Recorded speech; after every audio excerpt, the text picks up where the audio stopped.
हरिः ॐ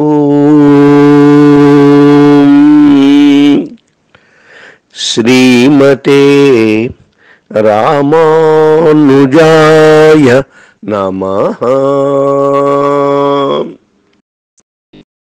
शुभोदयम्। श्रियः कान्ताय कल्याणनिधये निधयेऽर्थिनाम् श्रीवेङ्कटनिवासाय श्रीनिवासाय मङ्गलम्। ज्ञानानन्दमयं देवं निर्मलस्फटिकाकृतिम् आधारं सर्वविद्यानां हयग्रीवमुपास्महे। భాగవతోత్తములారా,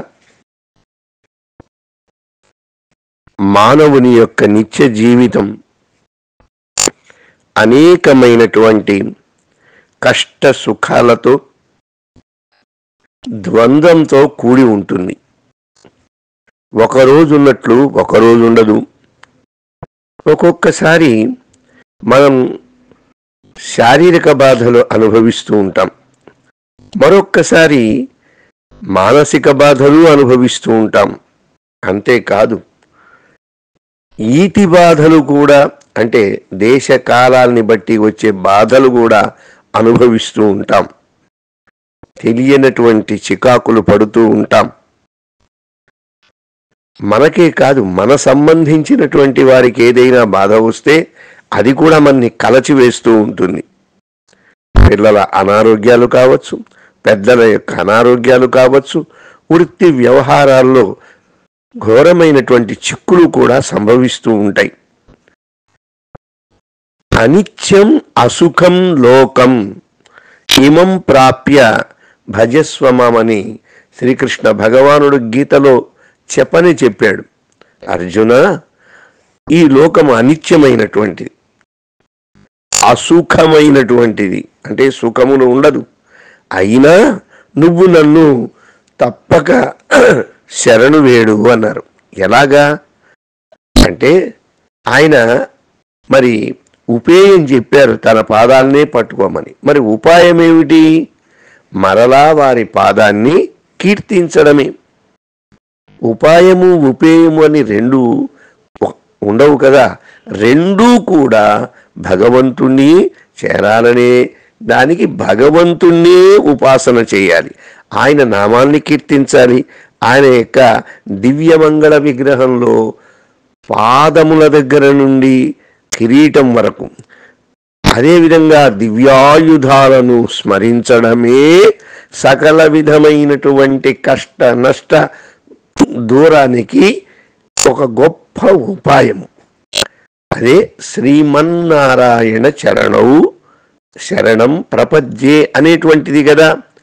ఆయుధాల్ని కూడా మనం కీర్తించడం.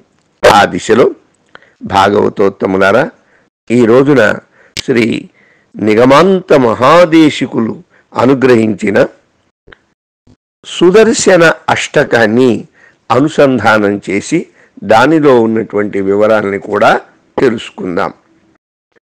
వేదాంత దేశికుల వారు అపురూపమైనటువంటి వ్యక్తి. సాక్షాత్తు వెంకటేశ్వర స్వామి వారి యొక్క ఘంటావతారులు కదా. ఒకసారిట గృధ్రసరస్తీరంలో నివసించేటువంటి భక్తులకు అనేకమైన అనారోగ్యాలు సంభవించే చెప్పా కదా. ఈతి బాధలు అంటే చలి చేత కావచ్చు, వేడి చేత కావచ్చు, శీత జ్వర బాధలన్నీ వస్తూ ఉండేవి. ఎలాగా అని ఎలా తప్పించుకోవాలని అక్కడ ఉన్న ప్రజలంతా దేశికుల వారిని ప్రార్థించారు. ఆ సమయంలో వేదాంత దేశికుల వారు ఇలా అనుగ్రహించారు అని పెద్దలు చెప్తారు.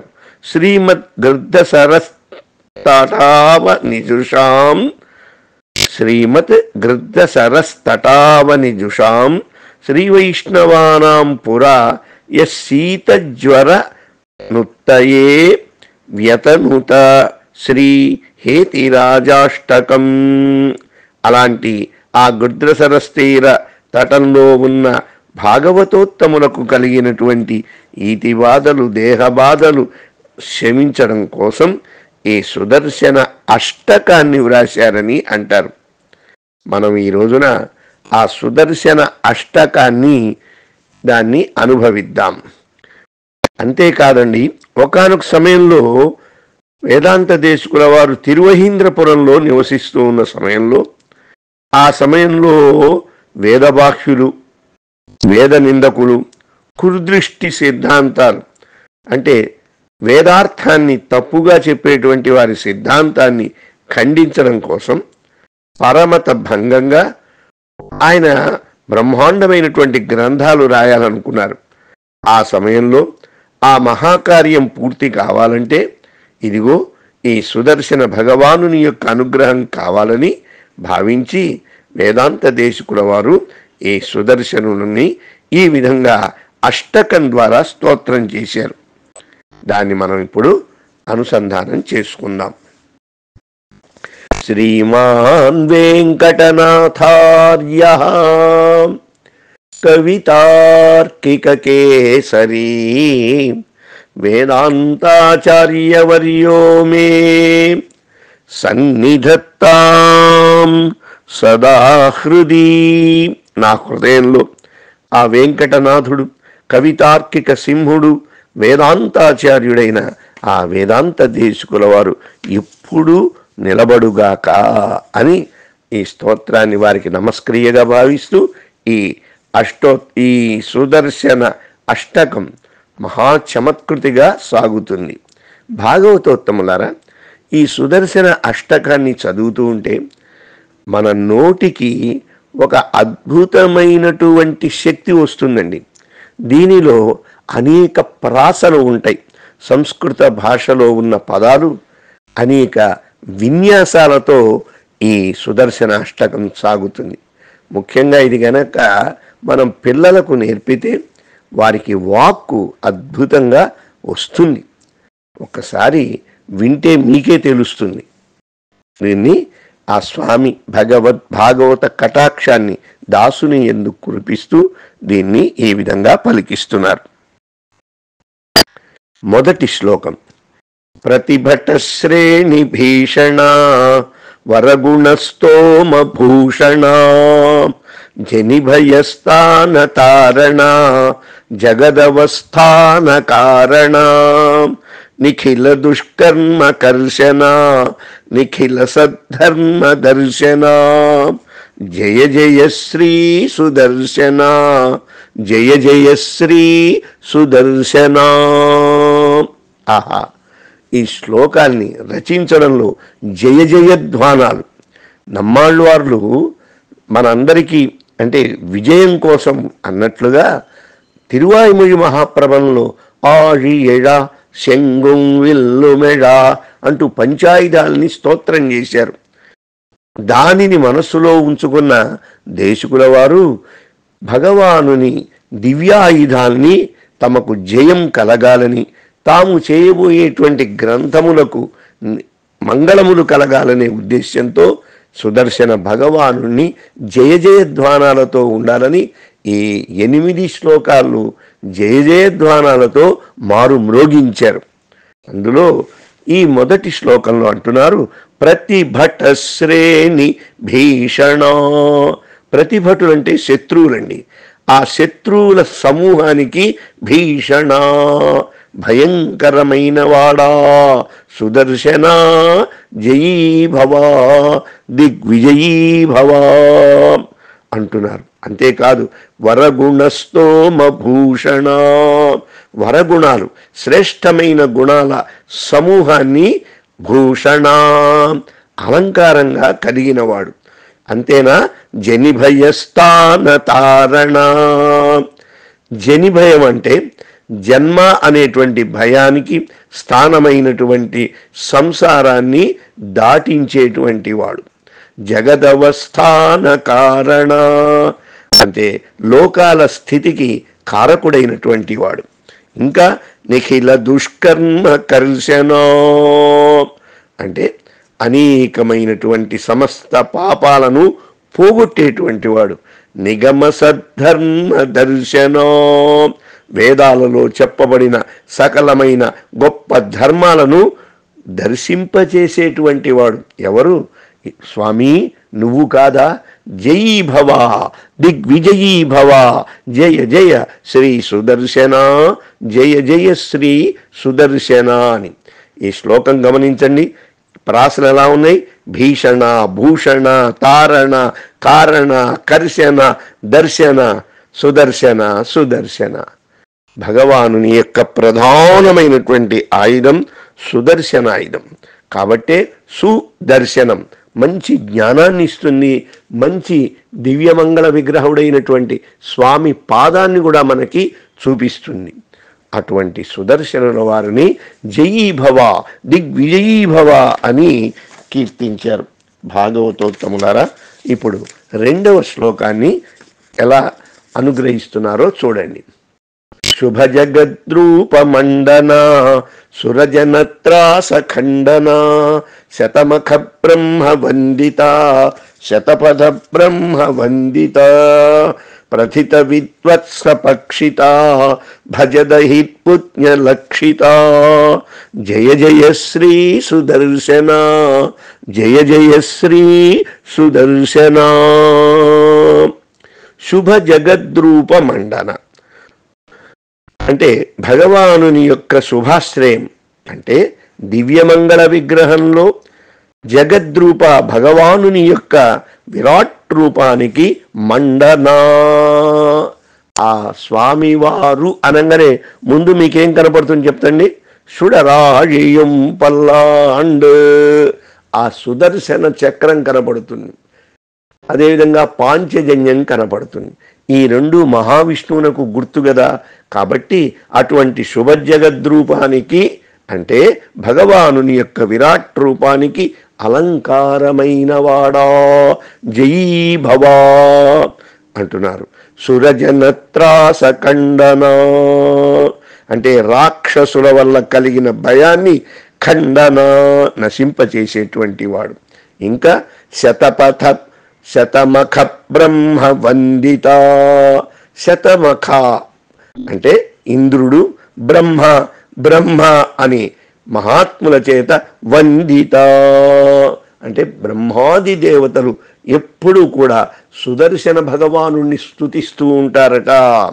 ఇంకా శతపథ బ్రహ్మ నందిత, ఇక శతపథ బ్రాహ్మణములనున్నాయి. శతపథములంటే వేదములకు సంబంధించిన అనేక ఉపనిషత్తుల చేత నందిత కీర్తించబడినటువంటి వాడా.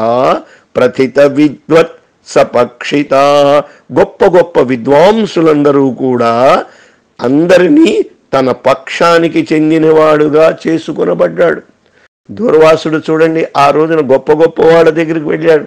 వాళ్ళు రక్షిస్తారు, వీళ్ళు రక్షిస్తారని సుదర్శన చక్ర బారి నుండి ఎవ్వరూ దూర్వాస మహర్షిని రక్షించలేదు. అందరూ కూడా సుదర్శన చక్రానికే అనుగుణంగా మాట్లాడారన్నమాట.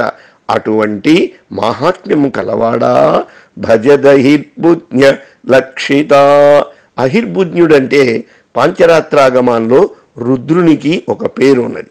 అటువంటి రుద్రుని చేత తెలుసుకొనబడిన మహిమ కలిగిన వాడా జయీ భవా, జయ జయ శ్రీ సుదర్శన, జయ జయ శ్రీ సుదర్శన అని ఈ 2వ శ్లోకంలో మనకు అనుగ్రహించారు.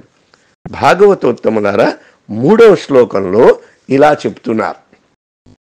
స్ఫుటతటిజ్జాల పింజరా పృథుతరజ్వాల పంజరా పరిగత ప్రత్న విగ్రహ పటుతర ప్రజ్ఞ దుర్గ్రహ ప్రహరణ గ్రామ మండిత పరిజనత్రాణ పణ్మండిత జయ జయ శ్రీ సుదర్శన, జయ జయ శ్రీ సుదర్శన. స్ఫుట తటిజ్జాల పింజర అంటే బాగా ప్రకాశించేటువంటి మెరుపుల సమూహంలాగా బంగారు వర్ణం కలిగిన వాడా ఆ సుదర్శనం. సిందామణిగల్ అన్నారు ఎవరు? నమ్మాళ్ళవారు. చింతామణులన్నీ కూడా శంఖ చక్రాల మీద ధగత్ ధగత్ ధగత్ ధగత్మయంగా ప్రకాశిస్తూ ఉంటాయి, కళ్ళు మిరుమిట్లు గొలుపుతూ ఉంటాయి. మనకి గీతాదుల్లో కూడా చెప్పారు, ఏది భాసదృశీ సా స్యాత్ భాసస్తస్య మహాత్మన. ఆ శ్రీహరి యొక్క చక్రము అబ్బబ్బబ్బా 1000 సూర్యుల కాంతితో ఉంటుందట. స్ఫుర సహస్రార శిఖాతి తీవ్రమని పంచాయుధాది స్తోత్రంలో కూడా మనకి అనుగ్రహించారు. అటువంటి బంగారు వర్ణ రూపము కలిగిన వాడా, పృథుతరజ్వాల పంజరా, మిక్కిలి పెద్దదైనటువంటి అగ్నిజ్వాలలను పంజరముగా గలవాడా, అంటే వాటి మధ్యలో ఉన్నవాడా. పరిగిత ప్రజ్ఞ విగ్రహ, పరిగత ప్రజ్ఞ అంటే స్వీకరించబడిన పురాతనమైనటువంటి విగ్రహము కలవాడా. పటుతర ప్రజ్ఞ దుర్గ్రహ అంటే బాగా బుద్ధి కలిగిన వారందరూ కూడా వారి చేత కూడా సుదర్శనుని యొక్క వైభవం తెలుసుకోలేరు. వారికి కూడా అందనటువంటి గొప్ప మహిమ కలిగిన వాడు. ప్రహరణ గ్రామ మండిత, ఆయుధ సమూహాల చేత ఎప్పుడు ఆయుధాలన్నీ సుదర్శనుని మనం భావిస్తే మిగిలిన ఆయుధాలన్నీ కూడా అనుకూలమవుతాయిటండి. అంతటి సామర్థ్యము కలిగినటువంటి వాడు, వాటితో కూడినవాడు. పరిజనత్రాణ పండిత, భక్తులను రక్షించడంలో సుదర్శనుణ్ణి మించిన వారు లేరు. త్రిలోకాల్లో ఎక్కడ ఉన్నా సరే అలాంటి దుర్మార్గుల్ని పట్టి తీసుకుని వచ్చి దహించగలిగినటువంటిది ఈ సుదర్శన చక్రం. అటువంటి సామర్థ్యం కలిగిన ఓ సుదర్శనమా, జయీ భవా దిగ్విజయీ భవా, జయ జయ శ్రీ సుదర్శన, జయ జయ శ్రీ సుదర్శన అన్నారు. ఇక 4వ శ్లోకాన్ని ఇలా చెప్తున్నారు. నిజపద ప్రీత సద్గణ నిరుపది స్ఫీత షడ్గుణ నిగమ నిర్వ్యూఢ వైభవ నిజపరవ్యూహ వైభవ హరిహయద్వేషి దారణ హరపుర ప్లోష కారణ జయ జయ శ్రీ సుదర్శన, జయ జయ శ్రీ సుదర్శన. ఈ 4వ శ్లోకంలో కూడా దేశికుల వారు సుదర్శన భగవాను ఈ విధంగా స్తోత్రం చేస్తున్నారు. నిజ పద ప్రీత సద్గణ అంటే తన పాదస్థానాన్ని ప్రాప్తిచే అందరూ సంతోషిస్తూ ఉన్న సత్పురుషులు కలిగినవాడా అంటున్నారు. ఇంకా నిరుపధి స్ఫీత షడ్గుణ అంటే సహజంగా ఎప్పుడు చూసినా వృద్ధి పొందేటువంటి షడ్గుణ, 6 గుణాలు కలిగినటువంటి వాడట. 6 గుణాలు ఏం చెప్తుంటారు మనకి? జ్ఞానము, బలము, ఐశ్వర్యము, వీర్యము, శక్తి, తేజస్సు. ఈ 6 ఉంటేనే అది భగవానునికి ఒక చక్కనైనటువంటి లక్షణం. ఈ 6 గుణాలు భగవత్ సంబంధమైన సుదర్శనంలో కూడా ఉన్నాయి. అటువంటి షడ్గుణాలు కలిగినవాడా, నిగమ నిర్వ్యూఢ వైభవ, వేదాల చేత ఎప్పుడు కూడా నిర్వ్యూఢ నిర్వహించబడుతున్నటువంటి వైభవం కలిగినవాడా, నిజపరవ్యూహ వైభవ నిత్యమైనటువంటి పరమపదము లేదా పర వ్యూహ విభవ అంతర్యామి అర్చావతారాలలో స్వామిని అంటిపెట్టుకున్నటువంటి వైభవం కలిగినవాడా. ఇంకా హరిహయద్వేషి దారణ ఇంద్రశత్రువులను నశింపచేస్తూ ఉన్నటువంటి వాడా. హరపుర ప్లోష కారణ ఒకానొక సమయంలో వారాణసీపురంలో శ్రీ సుదర్శన భగవానుడు ప్రవేశించి తగలబెట్టాడు అప్పుడున్నటువంటి దుష్ట శిక్షణ కోసం. అటువంటి వాడా శ్రీ సుదర్శన, జయ జయ శ్రీ సుదర్శన, జయ జయ శ్రీ సుదర్శన అన్నారు. ఇక 5వ శ్లోకంలో ఇలా పలుకుతున్నారు. ధనుజ విస్తార కర్తన ధనుజ విద్యా నికర్తన జగద విద్యా నివర్తన భజద విద్యా నివర్తన జనిత మిశ్రా వికర్తన అమరదృష్ట స్వవిక్రమ సమరదృష్ట భ్రమిక్రమ జయ జయ శ్రీ సుదర్శన జయ జయ శ్రీ సుదర్శన. ధనుజ విస్తార కర్తన అంటే రాక్షసుల యొక్క సంపద, వారి వైభవాన్ని కర్తన ఎప్పటికప్పుడు ఖండించేటువంటి వాడు. ధనుజ విద్యా వికర్తన రాక్షసుల యొక్క విద్య, వారి మాయను వికర్తన సమూలంగా నశింపజేస్తాడు. అందుకని చూడండి, ఎక్కడ ఏ దుష్టమైనటువంటి బాధలు రాకుండా ఉండాలని అన్నిటిపైన సుదర్శనుని యొక్క ముద్ర వేస్తూ ఉంటారు. దేవాలయాల్లో చూడండి, గోపురాల పైన చూడండి, ఎక్కడ చూసినా భగవంతుని యొక్క గుర్తు ఏమిటి? సుదర్శన చక్రం. సుదర్శన చక్రం ఎక్కడుంటే అక్కడ జయం జయం. అంతేకాదు, జగద విద్యా స్వామి జగత్ అవిద్యా నివర్తన. అంతేకాదు, ఈ లోకంలో ఉండేటువంటి అవిద్యనంతా కూడా పోగొట్టేటువంటి వాడా, అలానే భక్తుల యొక్క అజ్ఞానాన్ని పోగొట్టేటువంటి వాడా.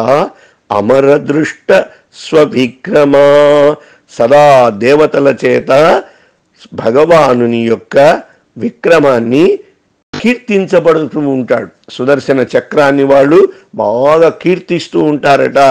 సమరదృష్ట భ్రమిక్రమ యుద్ధాలలో ఆశ్రయించబడిన భ్రమిక్రమ భ్రమణ భంగిని కలవాడు. అంటే గిరగిర గిరగిర గిరగిర గిరగిర సుదర్శన చక్రం తిరిగిపోతూ ఉంటుంది. అటువంటి జయ జయ శ్రీ సుదర్శన జయ జయ శ్రీ సుదర్శన అన్నారు.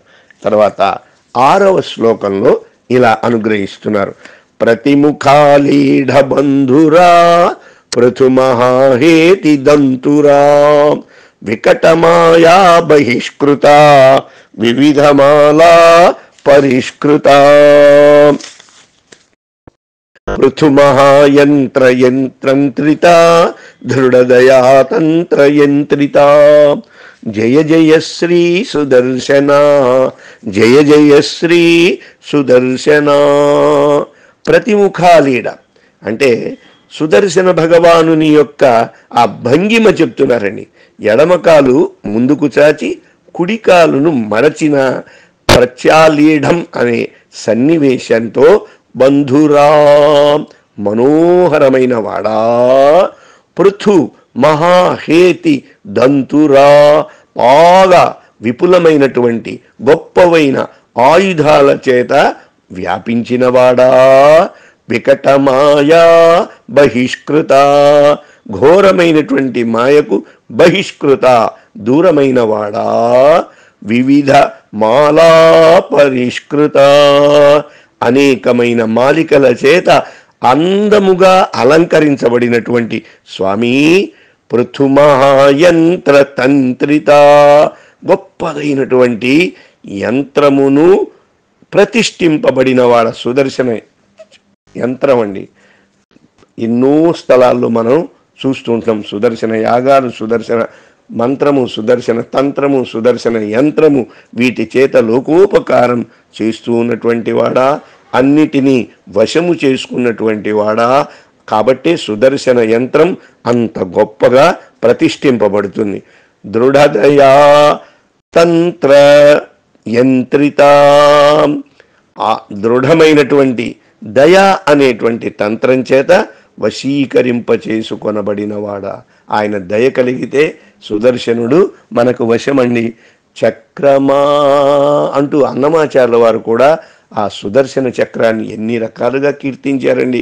అటువంటి ఓ సుదర్శనమా జయీ భవా జయ జయ శ్రీ సుదర్శన జయ జయ శ్రీ సుదర్శన అన్నారు.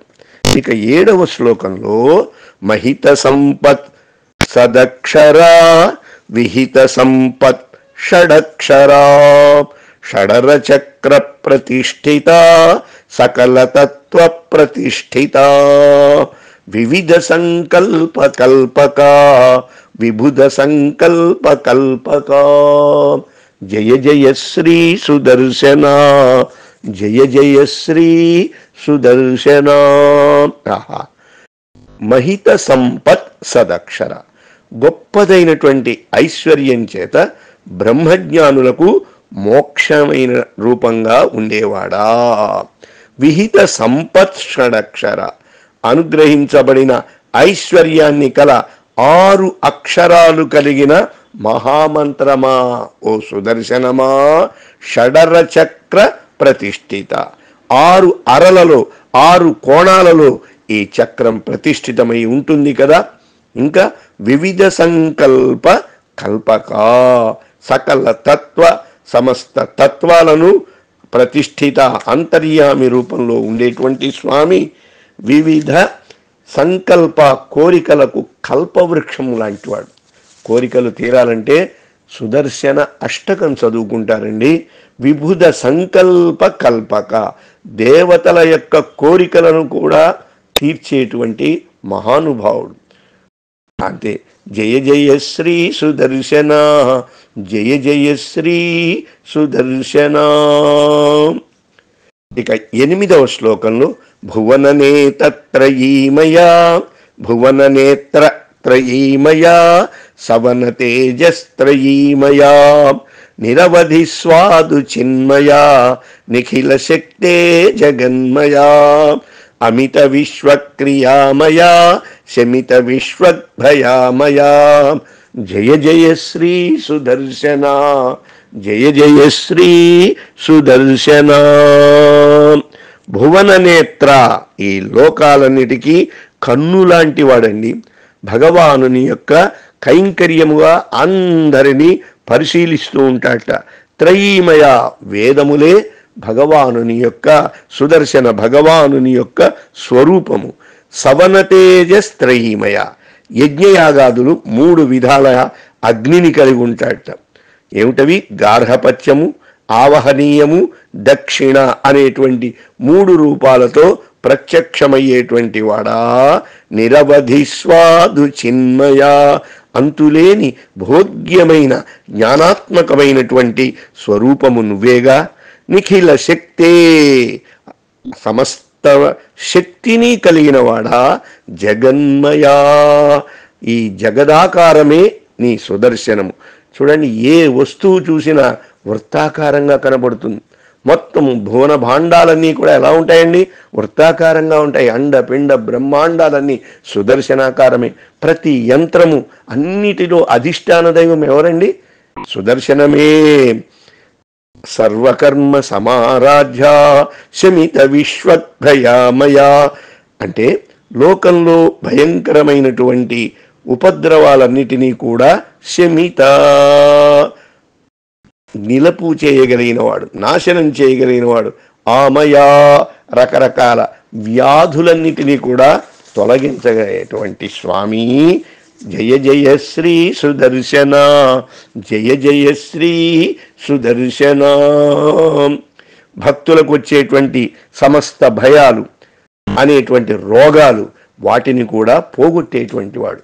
శారీరక, మానసిక, ఆధ్యాత్మికమైనటువంటి బలహీనతలన్నిటినీ కూడా తొలగించేవాడు.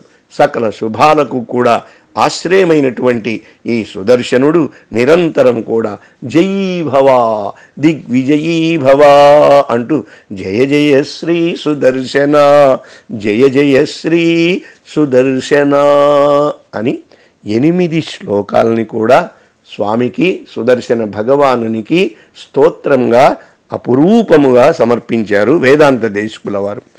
మరి కవి సంప్రదాయం ప్రకారంగా ఏ స్తోత్రం రాసినా చివరి శ్లోకం చిన్నదిగా ఉంచి దాని ఫలితమేమిటో కూడా చెప్పడం దేశకుల వారికి ఒక చక్కనైనటువంటి కవిత్వ లక్షణం.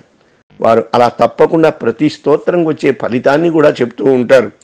ద్విచతుష్కమిదం ప్రభూతసారం పఠతాం వెంకటనాయక ప్రణీతం విషమేపి మనోరథ ప్రధావన్ న విహన్యేత రథాంగధుర్యగుప్త. వేదాంత దేశకుల వారి చేత ద్విచతుష్కం 2 4 అంటే 8తో ఉన్నటువంటి ఈ అష్టకం ప్రభూత సారం, అద్భుతమైనటువంటి గొప్ప సారం కలిగినటువంటిది. ఇదం దీనిని పఠించే వారికి మనోరథ వారి కోరికలుట విషమే అపి అసమమైన మార్గాన్న తగని కోరికలు కూడా ఒక్కొక్కసారి కోరుతూ ఉంటారు. తప్పదు, ఇంకా ఈ సంసారంలో మాకు అది లేకపోతే కుదరదు అని అనుకున్న సమయంలో కూడా ఇది పరిగిస్తున్నటండి. ఎక్కడా కూడా ఈ స్తోత్రం మొక్కబోదు. ఈ చక్రం అంటే ఎత్తు పల్లాల్లో కూడా వేగంగా నడవగలిగినటువంటిది. నీ కోరికలు ఎలా ఉన్నా సరే తీర్చడంలో మహాశక్తివంతమైనది. రథాంగధుర్య గుప్త, ఈ గొప్పవాడైనటువంటి సుదర్శన భగవానుని చేత లేదా దాన్ని ధరించేటువంటి శ్రీరంగనాథుని చేత ఎప్పుడు కూడా రక్షించబడుతూ ఉంటుంది కదా, అటువంటిది న విహన్యేత, దానికి ఎప్పుడు దారి తప్పదు. అంటే భక్తుల కోరిక తీర్చడంలో సుదర్శన భగవానుని మించినటువంటిది లేదు. కాబట్టి భగవానుని యొక్క ప్రధానమైన చిహ్నం గోపురాల మీద విరాజమానమవుతున్న ఆ సుదర్శన భగవానుని సేవించండి. జయ జయ శ్రీ సుదర్శన, జయ జయ శ్రీ సుదర్శన అని ఎలుగెత్తి గానం చేయండి. భద్రాచలం గోపురం మీద ఒక్కసారి దర్శించండి, పెద్ద చక్రం ఉంటుంది. మానసికంగా ఒక్కసారి స్మరించి నమస్కరించండి. శ్రీరంగం, తిరుపతి, కంచి, అహోబిలం, సింహాచలం అన్ని దివ్య దేశాల్లో కూడా సుదర్శనుడు ప్రత్యేకంగా మనకి దర్శనమిస్తూ ఉంటాడు. ఒకవైపున సుదర్శనుడు, మరొక వైపున లక్ష్మీ సింహస్వామి కూడా దానిలో వేంచేసి ఉంటారు. అటువంటి కంచిలో విరాజమానంగా ఉన్న ఆ సుదర్శన భగవానుని కూడా స్మరించుకుందాం. స్వామివారికి ఒక్కసారి జయ జయధ్వానాలు చెప్దాం. జయ జయ శ్రీ సుదర్శన, జయ జయ శ్రీ సుదర్శన, జయ జయ శ్రీ సుదర్శన, జయ జయ శ్రీ సుదర్శన. కవితార్కిక సింహాయ కళ్యాణ గుణశాలినే శ్రీమతే వెంకటేశాయ వేదాంత గురవే నమః. భాగవతోత్తములారా, మీకు సంభవించేటువంటి ప్రారంధంగా వచ్చినటువంటి కష్ట నష్టాల్ని లేదా వాస్తుశాంతులను గ్రహశాంతులకు సమస్త పరిష్కారంగా ఈ సుదర్శన అష్టకాన్ని చదవండి. మీ పిల్లలకు నేర్పించండి. గొప్ప విద్యాబుద్ధులు కలవారిగా చేయండి. మనము ఆశిష్టో దృఢిష్టో అన్నట్లుగా మంచి ఆరోగ్యవంతులము పుష్టివంతులమై ఉందాం. భగవత్ సేవలో పాల్గొందాం.